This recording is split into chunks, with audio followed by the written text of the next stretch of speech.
શહેરને નશામુક્ત બનાવવાના અભિયાન હેઠળ વડોદરા શહેર એસઓજી પોલીસ દ્વારા વાડી વિસ્તારમાં મોટી કાર્યવાહી હાથ ધરવામાં આવી છે. પોલીસ કમિશનરના આદેશ બાદ પ્રતાપનગર સ્થિત મેડિકલ સ્ટોર પર દરોડો પાડીને પ્રિસ્ક્રિપ્શન વગર નશાકારક દવાઓનું વેચાણ થતું હોવાનો ભંડાફોડ કરવામાં આવ્યો છે.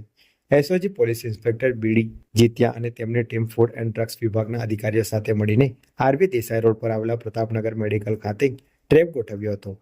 ડમી ગ્રાહક મારફતે કરવામાં આવેલી કાર્યવાહીમાં મેડિકલ સ્ટોર સંચાલકોએ કોઈપણ પ્રકારના ડોક્ટર પ્રિસ્ક્રિપ્શન વગર જ નશાકારક કફ સિરપ અને ગોળીઓ વેચી આપતા પકડાઈ ગયા હતા.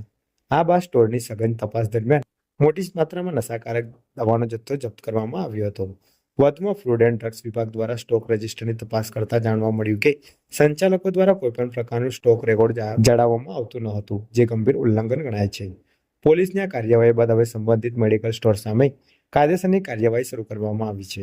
ફૂડ એન્ડ ડ્રગ્સ વિભાગ દ્વારા લાયસન્સ સસ્પેન્ડ અથવા રદ કરવાની પ્રક્રિયા હાથ ધરાઈ શકે છે.